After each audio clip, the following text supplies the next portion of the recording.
everyone, and welcome to The Bottom Line. I'm your host, Lauren Kalil. Our show is brought to you by Whoop. Check out the description below to join our team or sign up to get a free strap and an extra month's membership with our link. On today's show, we have Chase Ingraham and Dex Hopkins here to discuss what happens to the team division if Rich Froning retires.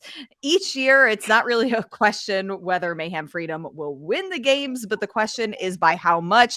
I know that you both have a lot to say about the topic. Dex, I'm just going to start with you. Off the top, what do you think about Rich Froning being in the team division right now? I love him being in it, and as a firsthand victim for years in the East or Central, in the Central Regional. Well, like our region was just stacked. It was us, 417, OC3, or Rollins. Mhm. And, we may not have qualified in 2015 if that lady didn't break her leg. But I, as a firsthand victim for a while, I've hated that part of it. But no, I don't mind. I think it brought a lot of attention to teams that it probably wouldn't have got if he didn't step into it. And I think 2015 was that first year. And we ended up going and being on the floor with him the whole time. And I mean, you get cameras crammed in your face if you're in Rich's heat. So it's kind of like a beautiful, take your spanking, but hey, here's some perks with it. But it's the crazy part to me is it does not matter what the rules are for the season for teams. Hey, you got to live close. It doesn't matter. Do whatever you want. They're gonna win because the ace in the hole is, hey man, Lauren, you team athlete that's really good. Cancel your whole life. You come on out to Cookville. Daddy's got a job for you, a place to live, and a community you'd love to be a part of. What's up? And we're gonna win. What do you say? Nobody can do I'll pack my bags right now. And that's always the answer. I think there's like like everything, there's an interview process, and they'll send you home quick if you don't fit. But like no one else can do that, and that beats the rules every year. Doesn't matter. And then getting to see him coach at the MAC, and he was at Syndicate, but they had the team. I mean, obviously not a bad coach. I mean, the guy's been doing his own stuff for a long time. It has input from professionals like Henshaw and all these people, but I mean, he's a CSCS guy. He's not a dummy.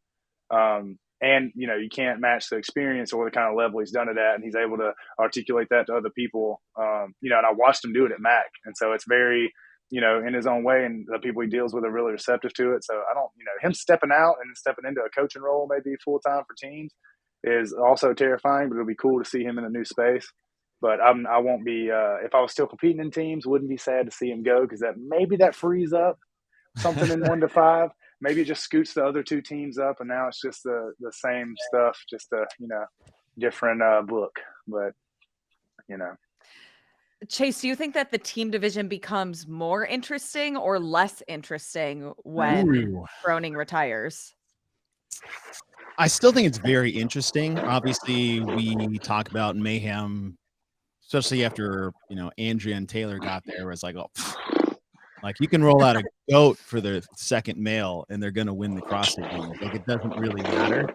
To match the other goat, obviously, we're talking about Rich and two goats. One being a real one, one being Rich. The fainting goat and Rich. Yeah. And they could just roll out like Bernie, like just a dead body out there, and they would still manage to get a victory. But I think more interesting in terms of being able to have more conversations and speculation in a season. Maybe it gives teams an opportunity to have more of a chance to see who wins. But at the same time, it's like, I don't think the team competition is uninteresting because teams are doing all of these wild things to just try to keep pace, like what Iceland did and what Annie did. Mm-hmm. It's like Dex, you're saying like beat the rules. Like they're not beating the rules. They're playing by the rules. They just they just have an easier time to do it. And then Annie basically did the same thing, but in Iceland. And if anything, I think that's more of a bend than it is what Mayhem's doing. It's like, okay, I'm going to take someone from Australia and then someone on two different sides of the country of the United States to move into this spot. But like they're still playing by the rules based off what the rules are given. So I still think it's very interesting because when you have someone that's so dominant, and we saw this was the Rich effect in individuals. It almost got boring, and then he changed the way people approached individual competition, and then it made it more interesting. Like he created basically nemesises in order to try to match him, and he changed the games on the individual side. I think the same thing we're seeing on teams. It's like, okay, what is it going to take down Mayhem? Okay, we have to do all of these different things, and that has raised the level of team competition. So though it may be boring in a dominant standpoint, is like no one else is touching them. I think he's made the individual side very interesting once he stepped out and people stepped in behind him. And he's also done the same thing on the team side. Now, when he goes, I think it'll be more interesting, but in a parallel way. So not necessarily a negative. What do you guys think will happen once Rich retires with Mayhem Freedom? Like, who's going to fill those shoes, or what happens to that team as a whole? I mean, they have 3. So I mean, it's not. This is Willy Wonka and Fitness Factory. You know, who's coming in, and they're gonna, you know, eat the gobstopper and be the fittest. Like, I don't. It's.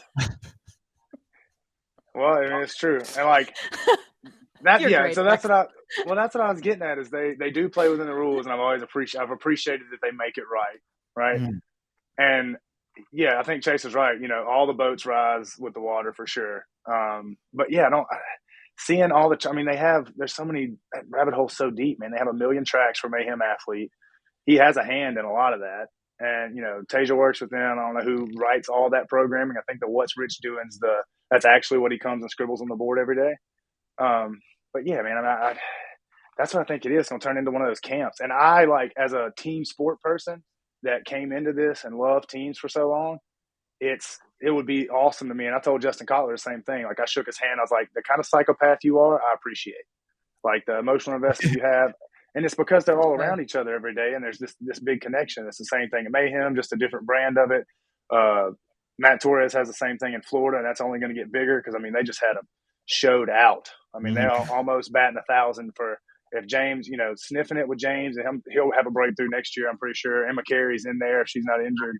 But that camp's only going to get bigger. So, like, the camp thing being all around, kind of, you know, getting to where it's like an NFL team type deal, that's exciting to me, and I think that's what it'll keep being for them. Chase, do you think that they will take somebody from the men's individual to replace Rich once he calls it? I mean, that's what they do, right? They take the next best male athlete, and you know they did it with Scott Panchik, even though they didn't get to play out. Right. They did it with Sam Cornier, and now he's on the team. So it's really, like Dex was saying, it's a next man up mentality of just this farm system, right? But we forget is like Freedom could step away, and Independence is in the driver's seat. Yeah. For a podium position at the games at the least. What they did at the MAC was ridiculous, being the second team. And so what's going to happen when Rich steps out is like, I don't think much different. Because if he steps into the coaching role, okay, well, the sell was, do you want to be on the competition floor with me? And now the next sell is like, do you want to be coached by me? Do you want to have an opportunity to win something? And then for a lot of these athletes, the answer is an unequivocally yes. And I think the other thing is team competition does amazing things. And Dex has been like a perfect example of this for individual success. There's a lot of things you can take a step back on and say, I'm going to go team for a year or two, plug all these holes that have been a massive issue for you as an individual, and then step back out on the individual competition. Like, what is Sam going to look like next year after this point team?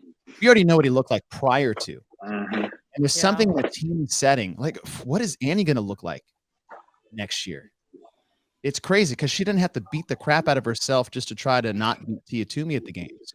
She's going to spend almost 2 years just training in a different environment, in a different way, improving all of her skill sets to step out on individual competition in a year. At least that's what I hope. So I don't think anything really is going to change because that draw is still there for Mayhem, even if Rich is not on the competition floor.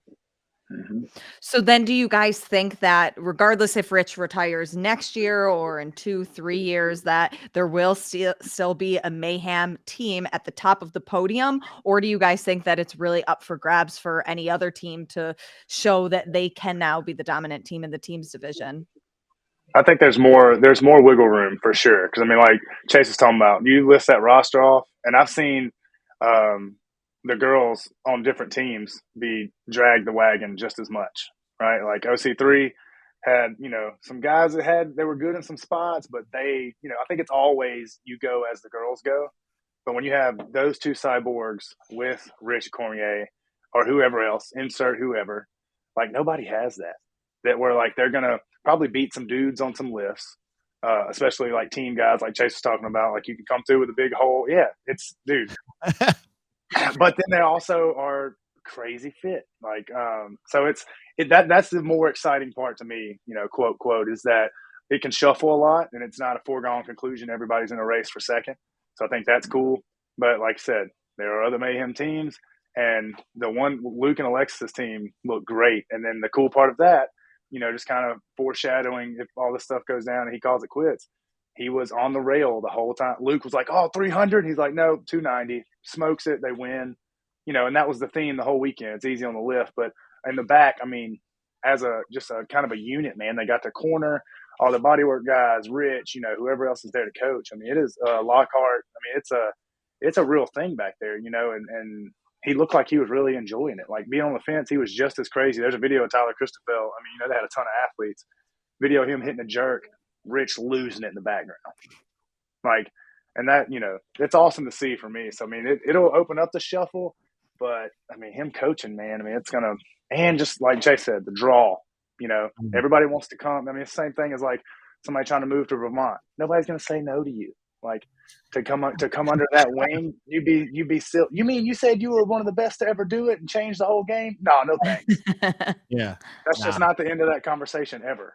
So yeah, that's more exciting to me that there's kind of a shuffle and a shot that it'll be a complete new top 5, or maybe just not a Mayhem on top and then a race for 2, 3, 4, 5. But that's kind of the only thing you can hope for.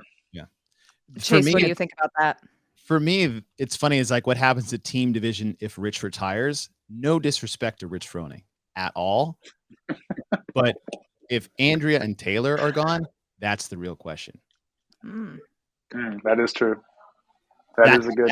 Like if they decide to just kind of either go individual or, go back to their respect, like basically home, back to their affiliates, then we're having a conversation. Because I think Rich has done such a good job of keeping everybody together. Like he is the rock. He is, he is so good at what he does, whether it's as an athlete. And even now, like Dex is saying, it's really cool to see him in a coaching role. And I could totally see that same mindset. He's like, I was done with individual competition. Team competition is so much fun for me. I can see the same thing. Like there's going to be a time where he's done doing CrossFit competitions, but he's going to have so much fun coaching because that still keeps him competitive. And then he can do even more flag football and softball tournaments and whatever else he wants to do to stay competitive outside the competition floor. So I don't see that being a tough thing for him to walk away from because he's already done it once from individual competition. But who stays? If Rich goes and Taylor and Andrea also go, no. Yeah, that's the point. Right? No, it's not. Like that's completely different, right? So what happens? Okay, if Rich steps out, then what is the butterfly effect there? Does that mean Andrea and Taylor also leave? Now we're having a conversation, and maybe that is conjunction is exactly what we're talking about. What happened to the team division when Rich retires? Maybe that butterfly effect is like he leaves, Andrea and Taylor decide to go individual somewhere else, and then now we're like, okay, now it's getting interesting. But I still think, regardless of even if all 3 left, even if like Mayhem Freedom just dissipates and Independence becomes number 1, you're going to see a Mayhem team in the podium for as long as they want to. I think. I think is it a new Invictus thing? They're the new Invictus, like OG. Yeah, Green right. Sea. Yeah, exactly. Right. Invictus keeps just bringing in new talent, and I'm talking like hardcore Invictus, not Invictus Boston BS. Is if like to the CrossFit. Like all right, like I'm wearing a Lone Star CrossFit t-shirt. If I slap a big D label over the top of it, like does that count for it? No, it doesn't. Right. So shut that down real quick. But maybe that is the butterfly effect. Who stays? Who stays in the top team? That's interesting. I like that idea. I would love to see Taylor and Andrea go individual.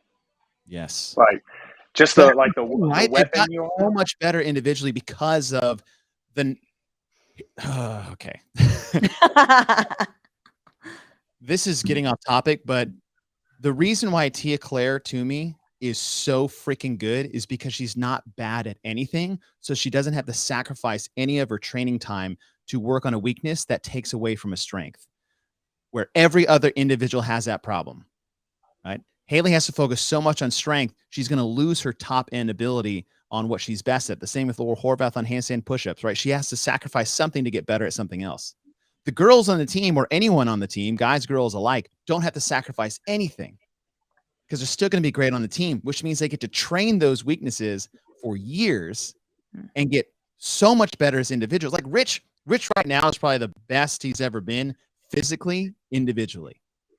He's the most well-rounded he's ever been in competition, even during his 4 games championships.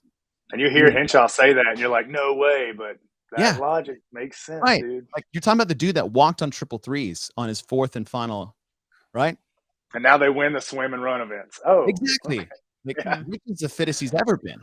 Yeah. This is the best version of Rich Froning, is because he hasn't had to worry about focusing on one thing to take away from the other. So I think it's going to be really cool to see, okay, what's the team competition going to look like? Okay, well, if he leaves, what's the individual competition going to look like when these athletes make their way back into the fold? Who knows? All the trickle down effect. Yeah. Dex, what would you say your bottom line is?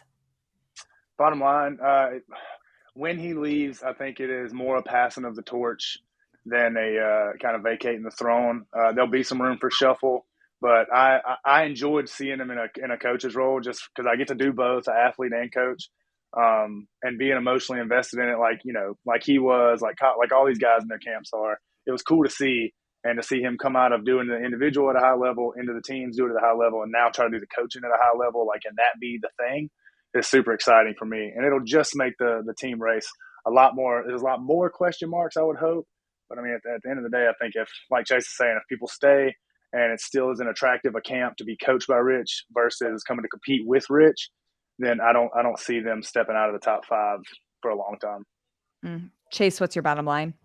I think for what Rich has done for the sport, for individual and team, has been very exciting to watch. He's only actually making the team competition better, but when he steps out, I think it's gonna make it more interesting, and that's not a negative statement versus one or the other. He's making the team competition better every day he stays on the competition floor, and when he steps out, he's going to make it even more interesting. That's my bottom line. Oh, so many topics and cans of worms that we unleashed. I'm excited to see where it goes, whether it's this year, next year, or maybe even the next year. But Dex, Chase, thank you guys so much for talking about the topic, and we'll see you guys next time. Thank you.